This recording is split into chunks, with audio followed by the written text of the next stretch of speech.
Mm. Masarap siya.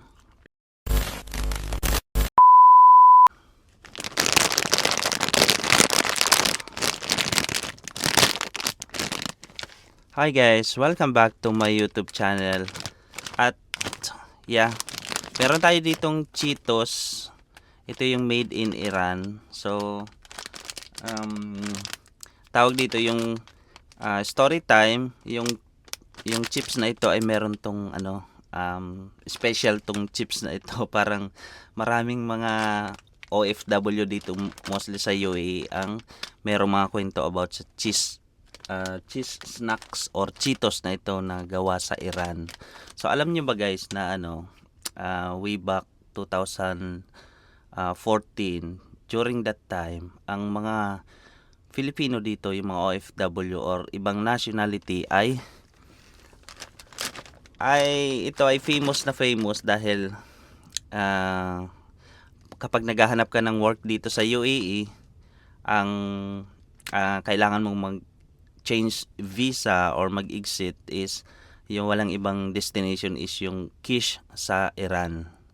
So kaya merong meaning na ito or napaka memorable tong chips na ito. Ngayon, ang gagawin natin i-check natin kasi matagal na tayong hindi nakakita nito or nakakain. So one time pumunta kami ni Mami Shine sa Day to Day at naka-sale ito.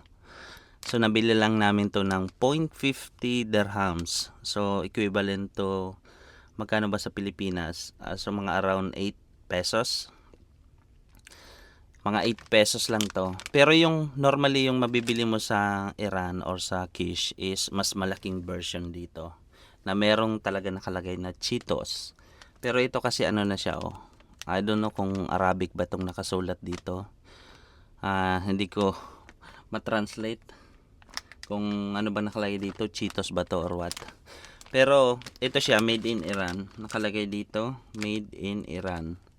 So maraming mga Pilipino that time ang pag nag-change visa, yung mga nag-a-apply dito sa UAE ay nag-i-exit sa Iran. So ako na-try ko and si Mami siya hindi na-try niya rin way back 2014 and si Mami siya naman is 2015. And nagkaroon nga ng pagtigil or itinigil na yung pag-i-exit doon. So mga around 16 or 17, 2016 or 17, dahil siguro nagkaroon ng like issue yung bansa ng UAE saka during that time. So ngayon ang ginagawa na ngayon na mga nag-i-exit is sa Oman. And na-try ko rin yon twice kong na-try na mag-exit sa Oman. So that's different story. Maraming mga story ang mga OFW dito sa UAE, mga experience nila sa pag-exit.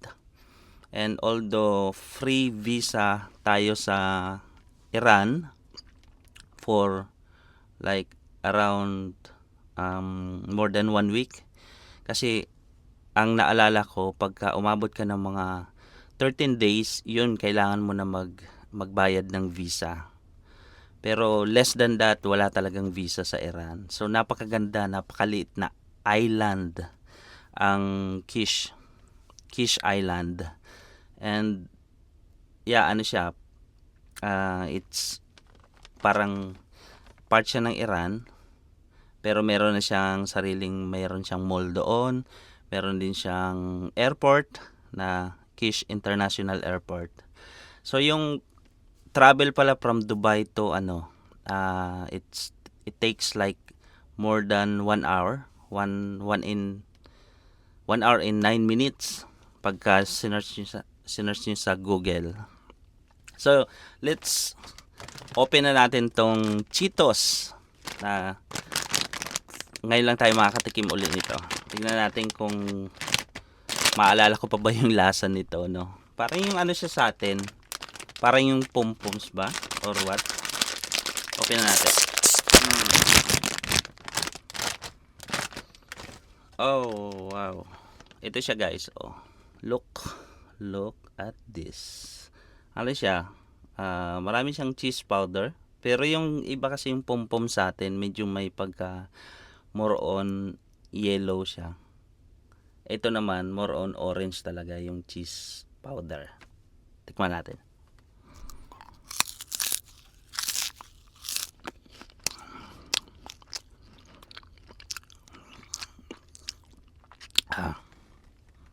Oh, ano nga siya? Para siyang pom-poms sa atin. 'Di ba yung pom-pom sa atin, cheese powder din 'yun. Mga bilog ata yung ano no, yung shape nun. Ito naman pahaba siya. Para siyang french fries.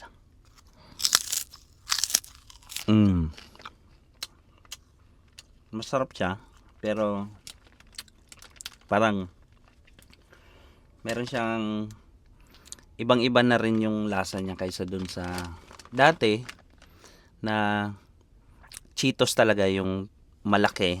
Kasi sobrang daming ano yon, cheese talaga. Makita mo hindi lang siya orange yung kulay niya, parang nagre-red na siya sa dami ng cheese. Saka crunchy. Ito hindi masyado. Although meron man, pero yung talagang dati yung mga nabibili na namin doon sa Kish, kasi naalala ko dati, once na mag-exit ka sa Kish, daming magme-message sa iyo ng mga friends mo na, ay, padala kami ng ano, pasalubong, Cheetos. Not bad, masarap din siya. Ayan. And sabay natin ng kape guys, kasi nga it's still morning. May work tayo ngayon. And ang pasok ko is 1 to 10. So now it's 11, still morning. Katapos ko lang maligo. Nag-aantay na lang ako ng oras para bumaba at magantay sa car lift namin. Sarap. Not bad. And meron tayo ditong kasaba. Sorry. Kasaba na bake kasaba. So ito naman galing to sa office mate ni Mami Shine. So binigay niya nung after ng New Year, siguro marami pa sila. Tikman natin.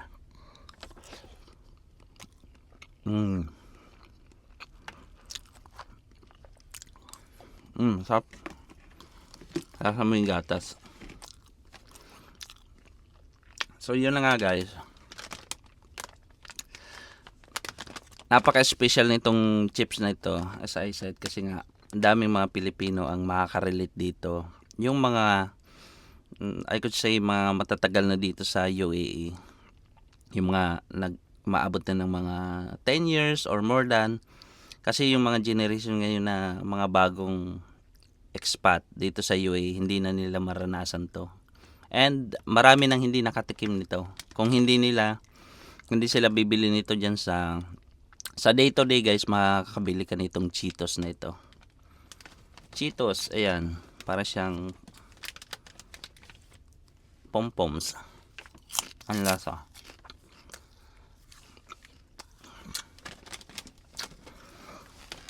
So during that time na pumunta ako dito sa UAE 2014, nag cross country nga pala ako that time kasi meron ako ditong cousin. And galing ako ng Qatar. And after ng contract ko sa Qatar, sabi ng pinsan ko dito na, punta ka dito, maghanap ka ng work. Kasi that time kasi yung sinasahod namin sa Qatar is hindi talaga enough. Kasi ang sahod namin doon almost mga 1,600 Qatar Riyal. So parang hindi talaga siya enough kung meron ka ng family or marami kang mga binabayaran. Kasi doon sa 1,500 na yon, although free yung accommodation mo or transportation, pero yung pagkain mo, yung mga necessity mo sa sarili mo, gaya ng mga sabon, pabango, kung gusto mong bumili ng mga t-shirt, at least 'di ba, once kada sahod makakabili ka ng let's say 1 t-shirt o mga ganon. And yung one one more thing is yung wifi. Talagang hindi nila fini-free ng company. And pero thankful naman ako kasi nga sa experience na yon, kasi guys, pagka may experience ka na dito sa GCC, mas madali ka makahanap ng work. Hindi gaya ng sa Pilipinas, kasi mag back to zero ka dito. Kahit sabihin mong marami ka ng experience sa Pinas or graduate ka ng mga 4 years o ano ka, sortehan lang talaga sa abroad. Ayan, and yeah, after kung makahanap ng work, nung bumalik na ako galing sa Kish, and yung second company ko naman, yun, nag-exit naman ako sa Oman. Twice din ako nag-exit sa Oman. So, pag-usapan natin yan sa mga susunod nating vlog. So, good morning. Ngayon pala ako mag-good morning sa inyo lahat. And maraming salamat sa mga nanonood ng aking vlog. Yeah, ingat po tayong lahat. God bless you po sa lahat. Bye-bye.